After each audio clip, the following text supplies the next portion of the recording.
नमस्कार, स्वागत है आप सबका हमारे खास कार्यक्रम देश देशांतर में। मैं हूं कवीन सचान। भूमि अधिग्रहण पर सुप्रीम कोर्ट ने अहम फैसला दिया है। कोर्ट के मुताबिक जो जमीन मालिक मुआवजा लेने से इनकार करते हैं वो भूमि अधिग्रहण रद्द करने का दबाव नहीं डाल सकते। 5 जजों की संविधान पीठ ने भूमि अधिग्रहण कानून की धारा 24 की व्याख्या करते हुए कहा कि उनकी मंशा है कि असली जमीन मालिक को लाभ मिले। अधिग्रहण प्रक्रिया शुरू होने के बाद बीच में कई मध्यस्थ आ जाते हैं जो जमीन की ज्यादा कीमत सरकार से वसूलने के लिए प्रक्रिया में अड़ंगा लगाते हैं। पीठ ने यह भी कहा कि मुआवजे की रकम कोर्ट में जमा न करने से अधिग्रहण रद्द करने का कारण नहीं हो सकता। कोर्ट ने कहा कि सिर्फ उन्हीं मामलों में पुराने कानून के तहत शुरू अधिग्रहण की प्रक्रिया रद्द होगी जिनमें वर्ष 2013 के अधिनियम के प्रभावी होने वाले दिन यानी 1 जनवरी 2014 से 5 वर्ष या इससे अधिक तक सरकार ने न तो मुआवजा दिया हो और न ही जमीन पर कब्जा लिया हो। लेकिन समझेंगे कि असल में भूमि अधिग्रहण की जो धारा 24 है ये क्या है और सुप्रीम कोर्ट अब क्या कर रहा है, इसका असर किसानों पर, अधिग्रहण पर और मुआवजे पर क्या हो सकता है। हमारे साथ 3 बेहद खास मेहमान स्टूडियो में हैं। मेरे साथ हुकुम सिंह मीना साहब हैं, ज्वाइंट सेक्रेटरी हैं लैंड रेगुलेशन से, ministry of rural development, government of India से। सर बहुत बहुत स्वागत है आपका। कृष्णवीर चौधरी हमारे साथ हैं, प्रेसिडेंट हैं भारतीय कृषक समाज से, बहुत बहुत स्वागत सर। डॉक्टर अभिषेक आते हैं, advocate on record supreme court, आपको स्वागत है। शुरुआत में अभिषेक साहब आपसे करना चाहूंगा क्योंकि सुप्रीम कोर्ट का फैसला 24 धारा को लेकर, इसको लेकर असल में क्या 2013 का लॉ कहता था, क्या मंशा थी और अब सुप्रीम कोर्ट के फैसले से क्या बदल रहा है? देखिए 2013 का ये जो एक्ट आया, basically intention of legislature at that time was कि जो पुराना एक्विजिशन एक्ट था उसमें जो प्रोसीडिंग्स पेंडिंग थी वो लैप्स हो गई और उसके बाद में इस नए एक्ट के हिसाब से उसको बेनिफिट मिलेगा। सेक्शन 24 उस चीज़ पे था कि जो पुराने एक्ट में प्रोसीडिंग्स चल रही थी और जो किसी वजह से लैप्स हो गई या पिछले 5 साल में जिनको में पोजीशन नहीं लिया गया या मुआवजा नहीं दिया गया तो उन्हें इस नए एक्ट के हिसाब से मुआवजा दिया जाए। वो 24A और B थोड़ा सा स्लाइटली उस चीज़ पे है कि मुआवजा इस एक्ट के हिसाब से मिलेगा या प्रोसीडिंग्स लैप्स होंगी। तो इस पर काफ़ी जजमेंट्स आते रहे बीच में। लास्टली अब कॉन्स्टिट्यूशन बेंच का जजमेंट आ गया है तो कॉन्स्टिट्यूशन बेंच ने जो डिसाइड किया है कि एक सबसे बड़ी इंटरेस्टिंग चीज़ थी कि पहले वाले एक्ट में सेक्शन 16 में ये होता था जहां पोजीशन ले लिया वहां पे लैंड वेस्ट हो गई गवर्नमेंट में, प्रोसीडिंग्स कंप्लीट हो गई, उसके बाद मुआवजा मिला या नहीं मिला। अब उस टाइम पे क्या होता था, कई बार वो गवर्नमेंट ट्रेजरी में जमा करा देती थी पैसा कि हाँ भाई इतना मुआवजा बना, लोगों ने नहीं लिया, ट्रेजरी में जमा करा दिया। सेक्शन 18 का रेफरेंस उसके एनहांसमेंट के लिए चलता रहा। सेक्शन 30 के रेफरेंसेस चलते थे अपॉर्चनमेंट के लिए कि जहाँ डिस्प्यूट है कि ऑनर कौन है, मुआवजा किसे जाना है। लोगों को सालों तक मुआवजा नहीं मिलता था। बीच में कई लोग कोर्ट में जाते थे तो स्टे हो जाता था मैटर, और स्टे के बाद में मैटर चल रहे हैं पेंडिंग सालों साल। इस समय 2013 में जो आया, इंटेंशनली वो स्टे वाले प्रोविजन को इसमें नहीं रखा गया था और ये डिसाइड किया गवर्नमेंट का, ये डिसीजन था लेजिस्लेचर की, पार्लियामेंट की इंटेंशन थी कि जो प्रोसीडिंग्स लैप्स होंगी, जो 5 साल का बेनिफिट जो हम दे रहे हैं वो सबको दे रहे हैं, चाहे उस बीच में स्टे हो या ना हो। लेकिन जो कॉन्स्टिट्यूशन बेंच का जजमेंट आया, नंबर 1 तो इस बात पे कि जो स्टे का बेनिफिट है, स्टे का पीरियड एक्सक्लूड कर दिया जाएगा इस 5 साल में। अगर 5 साल 10 साल तक स्टे भी रहा हो किसी मैटर में किसी भी स्टेज पे, ट्रायल कोर्ट पे, हाई कोर्ट पे, इन 5 साल का अगर पीरियड कंप्लीट नहीं हो रहा है तो वो बेनिफिट गवर्नमेंट एजेंसीज को दिया जाएगा। ओके। दूसरा जो वर्ड एंड और लिखा था यहाँ 24(1)(b) में, where an award under section 11 has been made, then 1B में 24(2) में, हाँ, notwithstanding anything contained in subsection 1 in case of land acquisition proceedings initiated under Land Acquisition Act of 1894 where an award under the said section 11 has been made 5 years or more prior to commencement of this act but the physical possession of the land has not been taken or compensation has not been paid। यहाँ दोनों benefit दिए जा रहे थे, या तो position ना लिया हो या मुआवजा ना दिया हो। अब इन्होंने सुप्रीम कोर्ट ने जो वो डिफाइन किया है कि और को एंड कर दिया, जहां पोजीशन भी ना लिया हो और साथ साथ मुआवजा भी ना दिया हो।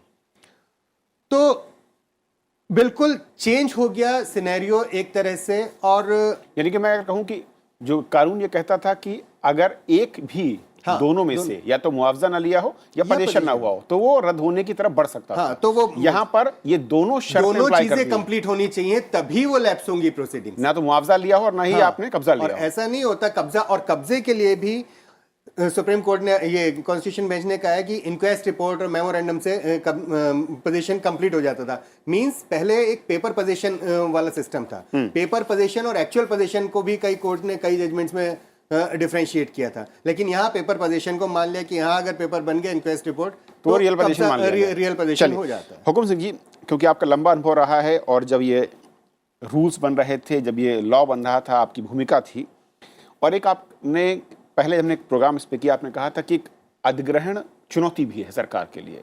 कई बार क्या होता है, किसान शुरुआत में राजी होते हैं, बीच में बिचौलिए आते हैं, दाम बढ़ाने की बात होती है। कोर्ट कुछ इसी तरह की बात अपने फैसले में भी कर रहा है, उसकी तरफ इशारा भी है।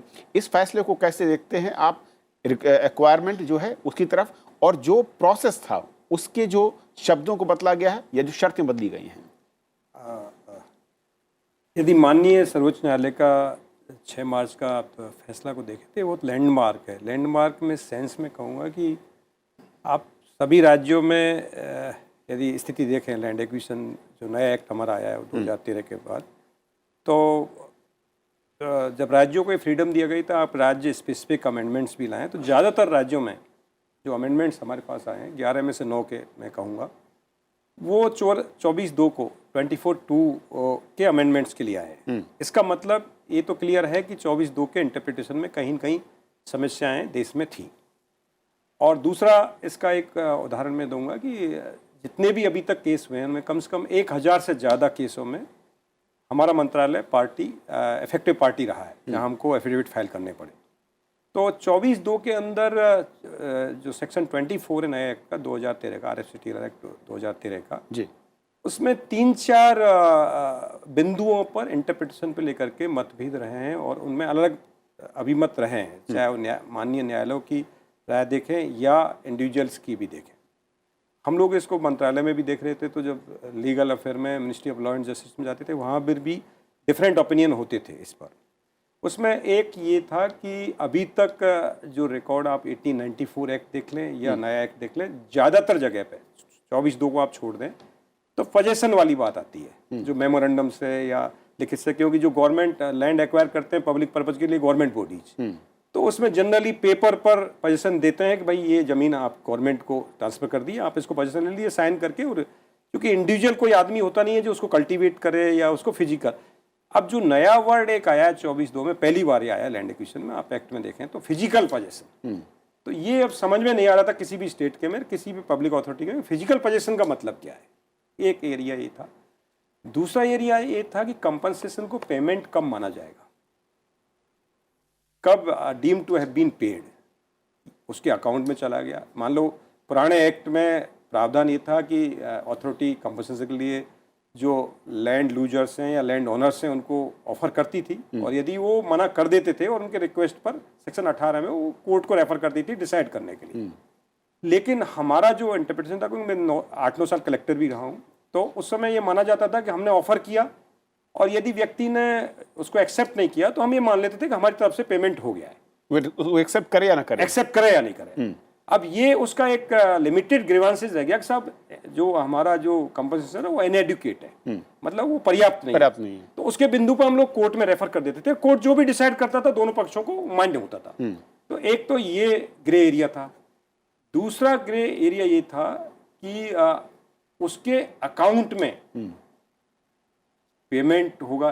जैसा कि 2 जजमेंट आए, एक Poona municipal corporation versus Manikchand Solanki साहब का 2014 में, जिसमें यह कहा गया कि उसके अकाउंट में जब तक पेमेंट नहीं हुआ या कोर्ट के द्वारा आदेश खाते में जमा नहीं होगा तो उसको पेमेंट नहीं माना जाएगा, प्रोसेस कंप्लीट नहीं माना जाएगा, प्रोसेस कंप्लीट, कंपनसेशन पेमेंट का प्रोसेस कंप्लीट नहीं माना जाएगा।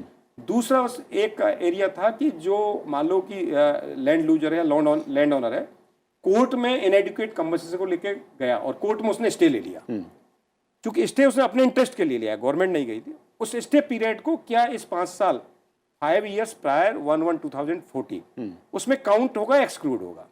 तो इसमें पूना म्युनिसिपल कॉर्पोरेशन के केस में ये कहा गया था कि वो इंक्लूड होगा, वो एक्सक्लूड नहीं होगा। इसी केस को 2018 जब Indore development authority versus Shailendra के केस में आप देखें तो इसको रिवर्स कर दिया कि चूंकि वो आदमी अपने इंटरेस्ट के लिए गया था और वो पीरियड जो है उसमें वो इंक्लूड नहीं होगा। तो ये कॉन्स्टिट्यूशनल बेंच को रेफर किया गया। कॉन्स्टिट्यूशनल बेंच में इसमें चारों पांचों बिंदुओं पर बहुत क्लियरली इसको डिफाइन कर दिया और आदेश दे दिया है। इसमें है कि फिजिकल पोजीशन का मतलब वही जो 1894 में था कि जब आपने मेमोरेंडम ऑफ पेपर पे पोजीशन ले लिया गवर्नमेंट अथॉरिटी तो पोजीशन माना जाएगा। दूसरा है कि पेमेंट कंपनसेशन के मामले में तो जो कंपनसेशन ऑफर किया अथॉरिटी ने और यदि उसने डिक्लाइन कर दिया तो जरूरी नहीं है 31/2 में जो रिक्वायरमेंट थी कि उसके अकाउंट में डिपॉजिट होना चाहिए वो नहीं मानी गवर्नमेंट के, तो वो नहीं माना जाएगा। तीसरा है कि जो कोर्ट का स्टे टाइम है, स्टे पीरियड है, वो स्टे पीरियड में जो है वो एक्सक्लूड हो जाएगा। इसका एक डायरेक्ट इफेक्ट मैं जो देख रहा हूँ कि बहुत सारे लिटिगेशंस और बहुत सारे जो कन्फ्यूजन थे किसानों में गवर्नमेंट लेवल पर, वो मेरे समझ में खत्म होंगे और देश में जो भूमि अधिग्रहण से संबंधित विवाद है जो केवल एक ही यही बिंदु जहां मैं देखता था ज्यादातर केस होते थे, वो उन पर जो है काफी समाधान इस पर रफ्तार मिलेगी भूमि अधिग्रहण को, इनसे मिलेगा। कश्मीर जी, दो चीजें हैं। पहले आप लोगों को यानी कि किसानों को लेकर जो दो ऑप्शन मिलते थे जिसको कहा गया और उसको अब बदला गया एंड में, और दूसरा ये क्या अब अगर आपके खाते में नहीं आया, फिजिकल पोजीशन नहीं हुआ, दोनों चीजों को इस फैसले ने साफ कर दिया है, किसानों के हक या उसकी आवाज लैंड एक्विजिशन में उतनी ही तेजी के साथ खड़ी नजर आएगी जो कि मंशा थी सरकार की जब वो एक्ट बनाया गया था, लागू किया गया, या वहां पर इस फैसले के बाद आपको लगता है कि कहीं वो हाशिए पर जाता है? देखिए, इस फैसले में दो बातें हैं। एक तो जो 1 जनवरी 2014 से पहले के केसेस हैं, पूरे देश में केसेस हैं, तमाम बड़े प्रदेशेस में भी हैं, छोटों में भी है। उनकी प्रॉब्लम यह है कि वो लड़ रहे थे, सब लोग नहीं लड़ा करते, कुछ लोग होते हैं इलाके के जो उसमें से लड़ते हैं। और पुराने एक्ट में जो है 1894 में लोग लड़ते रहे। अभी भी केसेस 1894 एक्ट के 1962 के पेंडिंग है सुप्रीम कोर्ट में आज भी। अब सवाल यह है कि जो 24(2) का अधिकार था कि अगर 5 साल में आपने ना मुआवजा दिया ना कब्जा लिया, या कब्जा नहीं लिया या मुआवजा नहीं दिया, दोनों बातें थी, अलग अलग थी, और उसमें अगर आप कोर्ट में चले गए, जो आपका अधिकार था, संवैधानिक अधिकार था कि भूस्वामी का, अब इन्होंने कहा इस जजमेंट में कि वो 5 साल में वो इंक्लूड होगा, एक्सक्लूड नहीं है वो। और 5 साल तक कोई अथॉरिटी यूज नहीं करती तो स्वतः समाप्त नहीं होगा अधिग्रहण। मेन सबसे बड़ा जो है 24(2) में जो है वो जो छूट थी वो इसमें खत्म हो गई है। दूसरी बात यह है कि जो नए एक्ट की बात कही है, जो 24(1) में कहा है, पोजेशन कभी भी कोई अथॉरिटी या कोई गवर्नमेंट एजेंसी मौके पे जाके नहीं लेती, पेपर पे लेते रहे। 1894 में पेपर पे लेते रहे, अभी भी पेपर पे लेते रहे। परिस्थितियों में सुधार, बहुत सुधार हुआ है ये नए एक्ट में, क्योंकि पहले में कंसल्ट शब्द था और इसमें कंसेंट रखा गया। हमारी मांग ही बराबर यही थी कि नहीं, ये कंसल्ट तो कलेक्टर अपने कमरे में बैठ के और कुछ भी कह के 4 लोगों को 10 लोगों को बुला के था भाई हम ये जो है जमीन अधिग्रहण कर रहे हैं। कंसेंट में ये है कि किसान की मर्जी होगी। लेकिन इसमें मैं फिर आपको बता दूं, कुछ गलत कार्य, कुछ किसान अभी भी परेशान है। प्रशासनिक व्यवस्था यह है कि बुला के कहते हैं कि नहीं नहीं 4 गुना मुआवजा नहीं मिलेगा, जबकि नेशनल हाईवे अथॉरिटी आज सबसे ज्यादा लैंड एक्वायर कर रही है और वो बहुत ईमानदारी के साथ 4 गुना पेमेंट कर रहे हैं, कोई दिक्कत नहीं है कहीं भी। लेकिन जब छोटे छोटी योजनाएं होती हैं, एक सवाल ये होगा कविंद्र जी, एक तो अच्छी बात ये हो गई इसमें कि जो पब्लिक पर्पज था 1894 में, उसमें तो लैंड एक्वायर की, लैंड यूज कन्वर्ट कर दिया अपनी मर्जी से और किसी को दे दिया, वो एक लूट मार था उस एक्ट में, सुधार उसमें हुआ है।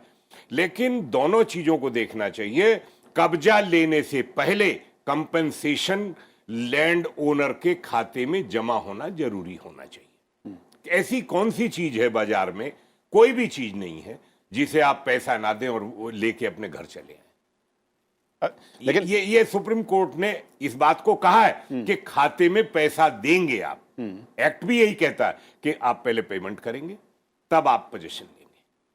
अच्छा साहब, पेमेंट खाते में आने के बाद स्वीकार, जो पहले एक था किसान की वो उठा लेता नहीं था मुआवजा, या उससे वो डिनाई करता था और कोर्ट में जाता था अपनी आवाज़ को लेकर। लेकिन ये दोनों चीज़ों को बदलने के बाद फिजिकल पोजीशन की बजाय जो कहा मीना साहब ने कि पेपर में पोजीशन, और दूसरा ये कि आप जो दो में से एक अगर कैटेगरी आप फुलफिल नहीं करती थी कोई भी एजेंसी, तो वो प्रोसेस को इनकम्प्लीट माना जाता था, लेकिन अब उसे बदला जा रहा है। इम्पैक्ट कैसे देखते हैं किसानों पर खास तौर पर? देखिए, जहाँ तक सर ने बताया कि एक कलेक्टर थे और मुआवजा ऑफर किया जाता था, लेते नहीं थे। हर केस में ऐसा नहीं होता था, सीधे सीधे ट्रेजरी में जमा करा दिया जाता था पैसा। ऐसे बहुत सारे केसेस हैं, ट्रेजरी में जमा करा दिया, तुम्हारा पैसा ट्रेजरी में जमा करा दिया, अपना क्लेम फाइल करते रहो और लेते रहो।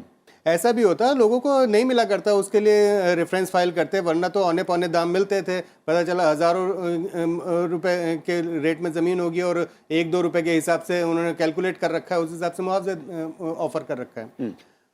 वो तो लिटिगेशन, सेक्शन 18 की सेक्शन बहुत लिटिगेशन है और लगभग मैक्सिमम केसेस में कोर्ट एनहांस ही करती थी, कहीं घटाया नहीं जाता था कलेक्टर के मुआवजे से। हमेशा मैक्सिमम क्या, I think if I am not wrong, 100% cases में जो कलेक्टर अवार्ड में मुआवजा मिलता था उससे कोर्ट एनहांस ही करती हैं। यहाँ से 2013 के एक्ट में जो स्पेसिफिक वर्ड यूज हुआ था प्रोविजो में, इसमें कि in respect provided where an award has been made and compensation in respect of a majority of land holdings has not been deposited in the account of the beneficiaries।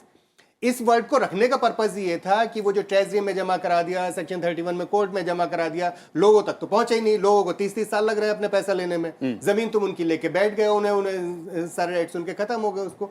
तो इस चीज को supersede करने के लिए, मतलब उसे सुधार करने के लिए ये वर्ड्स रखे गए थे। अब सुप्रीम कोर्ट के जजमेंट से क्या होगा, पहले वाली पोजीशन की जहां उन्होंने ऑफर कर दिया और लेने से मना कर दिया, मीनिंग देर बाद और ट्रेजरी में जमा कर दिया तुमने, वो तो सब इनका अपने उस पे बन जाता है। हाँ भाई, हमने ऑफर किया और लोगों ने मना कर दिया, इसलिए हम ट्रेजरी में जमा कर रहे हैं, एक ऑर्डर से बन जाता था। तो वो सबको कंपेंसेशन पेड मान लिया है सुप्रीम कोर्ट ने। यानी ऑफर हुआ, उसे पेड मान लिया गया। हाँ, उसे पेड मान लिया कि ऑफर हो गया और डिनाई कर दिया किसी ने, डिनायल है, उसके बाद में ट्रेजरी में जमा कर दिया, ट्रेजरी में जमा हो गया मींस कंपेंसेशन पेड। ओके। और जो दूसरी चीज जो कोर्ट का फैसला कहता है, जो अथवा को और में बदलने की बात, क्या ये कहीं किसानों के राइट को, मैं कहूँ जो उनका अधिकार था, अगर वो डिनायल या किसी भी वजह से वो कर रहा है, एक शर्त कोई भी एजेंसी पूरी नहीं कर रही, उसके खिलाफ वो जाता है कि इसे कैंसिल किया जाए या फिर प्रोसेस को अधूरा माना जाए, लेकिन इन दोनों को एक साथ जोड़ने से इम्पैक्ट क्या होगा? यानी कि प्रोसेस कंप्लीट मान लिया जाएगा, जो पहले विरोध या मैं कहूँ किसी वजह से किसान एग्री नहीं करते हैं, अब उनका विरोध कहीं यहाँ पर हाशिए पर खड़ा हो जाएगा। देखिए, इस एक्ट के आने के बाद से किसानों में बहुत उम्मीद जगी थी, अब हमारे सबके मुआवजे बहुत बढ़ के मिलेंगे। और 24(2) जो था कि या तो फिजिकल पोजीशन ना लिया हो, but the physical position of the land has not been taken और compensation had not been paid, तो प्रोसीडिंग्स लैप्स हो जाएंगी। और इस एक्ट में और साथ में ये भी लिखा था, if it is so chooses, government if it is so chooses shall initiate proceeding of such land acquisition afresh in accordance with the provisions of this act. वो प्रोसीडिंग्स लैप्स होके इस प्रोसीडिंग में कर लो। अगर गवर्नमेंट को चाहिए वो land, इतनी जरूरी है उनके लिए, तो भाई ठीक है, इस प्रोसीडिंग के हिसाब से कर लो। जब तुमने अवार्ड नहीं पैसा नहीं दे रखा और पोजीशन नहीं ले रखा, यानी प्रोसीडिंग कंप्लीट नहीं हुई ना पिछले एक्ट में, पिछले 5 साल के अंदर, तो इस एक्ट में कर लो, क्या कहां प्रॉब्लम? तो लोगों को एक उम्मीद जगी थी कि अब हमें मुआवजा बढ़ के मिलेगा, हर किसी को उम्मीद थी कि इस एक्ट के हिसाब से मिलेगा। लेकिन इस जजमेंट के आने के बाद दोनों चीजें कंप्लीट होनी चाहिए। अब पोजीशन के लिए तो वो है, अगर पेपर पोजीशन हो गया तो प्रोसीडिंग्स कंप्लीट हो गई, तो इसमें आने की जरूरत नहीं है, पिछले एक्ट के हिसाब से और अकाउंट में पैसा जो अकाउंट में आया भी नहीं तभी माना जाएगा। अकाउंट में आया नहीं है, ट्रेजरी में जमा हो गया, तो भी प्रोसीडिंग्स अब पिछले एक्ट में कंप्लीट हो गई, तब भी इस एक्ट का बेनिफिट नहीं मिलेगा। मीणा साहब, बहुत अहम है, क्योंकि अगर हम एजेंसियों के नजरिए से देखें, ये फैसला बहुत अहम दिखता है कि जो तमाम लिटिगेशंस थे, देरी होती थी, उसको रफ्तार मिल जाएगी। लेकिन क्योंकि जो एक्ट की मंशा थी 2013 में जो बना, जो संसद ने पास किया, जो उसकी मैं कहूँ कि आत्मा, जो मंशा, जो भी आप उसे कहें, कहीं पर वो इस फैसले के साथ में कॉन्ट्रडिक्ट कर रही है और इससे नुकसान कहीं किसानों का भी हो सकता है। डेफिनेटली। देखिए कविंद्र जी, ये बेसिकली इस एक्ट को आप देखें तो इसकी मंशा ये रही थी कि कंसल्टेटिव प्रोसेस से, ट्रांसपेरेंट प्रोसेस के तहत किसानों को ज़्यादा से ज़्यादा मुआवजा मिले और लिटिगेशन कम से कम हो। यदि आप इसमें देखें तो 3 टायर्स जो है, पब्लिक रेडिसल ग्रीवेंसेस एडमिनिस्ट्रेटर हो या अथॉरिटी हो या रीसेटलमेंट कमिश्नर हो, तो लोगों को कोर्ट में नहीं जाना पड़े। लेकिन 24(2) के, स्पेशली 24(2) में इसलिए बोलूँगा, 24(1) में बहुत एम्बिग्यूटी नहीं थी, क्योंकि वो है जो प्रोसीडिंग चल रही थी जिसमें अवार्ड नहीं बना था। 24(2) ऐसी है जिसमें ग्रे एरिया थे, अवार्ड बन गए हैं, कंपनसेशन भी ऑफर किया गया है या दे दिया गया है, पोजीशन भी पार्टली लिया गया है या नहीं लिया गया है, इस तरह की थी। वहाँ पर किसान पुराने केस, मैं आपको रेफ़र करना चाहूँगा, even north block, south block, parliament का जो मालचा विलेज की ज़मीन 1911 में एक्वायर की थी, उसका भी केस ऑनरेबल सुप्रीम कोर्ट में डाला, उसमें भी हम लोगों ने एफिडेविट फाइल किया। तो इस तरह की चीज़ें थी जो बहुत पुराने केस थे, जो सेटल्ड हो गए थे, वो भी लिटिगेशन में चले गए और किसान भी परेशान थे इससे और सरकार भी परेशान थी। तो ये जो माननीय सर्वोच्च न्यायालय का जो आदेश आया है, जजमेंट आया है कॉन्स्टिट्यूशनल बेंच का, इसके बाद मेरी समझ में क्लैरिटी आएगी और दोनों को ही फ़ायदा होगा लॉन्ग टर्म में। मैं देखना चाहूँगा कि दोनों का ही, मैं तो ऐसा सोचता हूँ और मेरा ऐसा विचार है कि दोनों को फ़ायदा होगा, क्योंकि पुराने वाले जितने भी केस लिटिगेशन में गए हैं, मुझे तो नहीं लगता कि किसी में भी प्रैक्टिकली वो ऐसा रिवर्स ज़मीन किया गया हो या ज़मीन को वापस लैप्स किया गया हो, किसानों को लौटाया गया हो। किसी भी प्रोजेक्ट को देख लीजिए, यदि उसमें एक प्लॉट्स को लेकर के सारी प्रोसीडिंग कंप्लीट नहीं हुई, ऐसा नहीं हुआ, 1-2 प्लॉट रह गए जिनमें कुछ लिटिगेशन था, विवाद था, तो उनको बीच में से, प्रोजेक्ट के बीच में से ज़मीन कैसे किसानों को रिवर्स करेंगे, तो न तो किसानों के फ़ायदे में थी, न वो सरकार के फ़ायदे में थी। तो मेरे समझ में इस जजमेंट को, एक कॉन्स्टिट्यूशनल बेंच के जजमेंट के आने के बाद में, ऑनरेबल सर्वोच्च न्यायालय के इस आदेश के बाद में सभी को फ़ायदा होगा, किसानों को भी फ़ायदा होगा, सरकार को भी फ़ायदा होगा और एक क्लैरिटी आएगी। ओके, चौधरी साहब, किसानों को फ़ायदा होगा या कहीं आपको लगता है कि थोड़ा सा इसमें डेंट पड़ता है, अगर उस पुराने 2013 के एक्ट को देखते हैं वहाँ ज़्यादा फ़ायदा था? देखिए, जो 2013 का ओरिजिनल बिल में जो प्रावधान किया गया था, उसमें किसानों को सुरक्षा ज़्यादा थी। अब जब उसमें दोनों एंड कर दिया गया और के बजाय, तो अब और ज़्यादा लीनियंसी हो गई है एक्वायर करने के लिए, ज़्यादा छूट प्रशासनिक व्यवस्था को दे दी गई है। लेकिन ये भी तो बात है मीना जी कि SEZ के नाम पर 2013 से पहले जिस तरीके से अंधाधुंध तरीके से इस देश में भूमि अधिग्रहण हुए और किसानों ने उसमें लड़ाई लड़ी बहुत लंबे समय तक, तो उनको तो इस एक्ट में नुकसान होगा। ये सच्चाई है। सुप्रीम कोर्ट के फैसले के बाद नुकसान होगा? हाँ, नुकसान इसलिए होगा कि वो लड़ रहे थे और वो 5 साल का पीरियड जो है, जो बताया एक्सक्लूड था पहले, वो एक्सक्लूड था, है। अब वो है नहीं उसमें। तो अब तो पूरी तरीके से ये है कि 1 जनवरी 2014 से पहले 5 साल बिल्कुल विदाउट लिटिगेशन जो है। अब सबसे बड़ी बात ये हो रही है कि जो अधिकार था, लीनियंसी थी फार्मर के लिए, उसमें कमी आई है और इसमें किसानों में हो सकता है कि एक ऐसी परिस्थितियां कहीं देश में हों कि जहां परेशानियां खड़ी हो सकती हैं, ऐसी चीजें हो सकती हैं, क्योंकि भूमि अधिग्रहण का मामला बहुत नया है नहीं है, बहुत पुराना है। ऐसे एग्जाम्पल हमारे पास हैं कि 1962 में 2 रुपए और 3 रुपए गज जमीन किसानों की ली गई और आज भी वो सुप्रीम कोर्ट में लिटिगेशन चल रहा है। लोगों को मुआवजा नहीं दिया, मेरे पास ऐसी एग्जाम्पल है। और अब 2014 के बाद 2 रुपए गज का मुआवजा GD अथॉरिटी ने फार्मर के उसमें जो है ट्रेजरी में जमा कर दिया। तो ये कुछ चीजें ऐसी खतरनाक हैं इसमें, जो उसमें जो है दिक्कतें आ सकती हैं। अत्र साहब, बहुत संक्षेप में, क्योंकि वक्त खत्म हो चुका है, इस तरह की जो केसेस हैं पुराने, चाहे CZ के मामले हों या 2011 के पहले के बहुत सारे एक्विजिशन हों, वहाँ पर किसानों की जो शेर थी, मैं कहूँ उनको जो ताकत मिल रही थी इस नए कानून के बाद, वो कितनी कमज़ोर या मजबूत होती है इस फैसले के साथ? बिल्कुल कमज़ोर होती है। लोगों की उम्मीदें टूट जाएंगी। जो लोगों को उम्मीद बंधी थी 2013 के इस एक्ट को आने के बाद में, उनके पास में काफ़ी राइट्स आ गए थे। वो उनके जो जिन्हें लग रहा था जिनका इस नए एक्ट के हिसाब से मुआवजा मिलेगा, वो अब नहीं मिल पाएगा, उन्हें पुराने एक्ट के हिसाब से मिलेगा और गवर्नमेंट के पास ज़्यादा पावर्स आ गई हैं, ज़्यादा गवर्नमेंट को बेनिफिट मिलेगा। चलिए, बहुत बहुत शुक्रिया आप तीनों मेहमानों का हमारे साथ इस बेहद अहम चर्चा में शामिल होने के लिए, समझाने के लिए कि ज़मीन अधिग्रहण का जो कानून 2013 में बना, उसके बाद सुप्रीम कोर्ट के फैसले के चलते धारा 24 में जो मैं कहूँ कि डेफिनेशन दी गई है, सुप्रीम कोर्ट ने जो साफ किया है, उससे क्या फ़र्क पड़ेगा, किसे पड़ेगा और इसका असर कहाँ पर कितना किस तरीके से नजर आने वाला है। फिलहाल जितना ही, नमस्कार।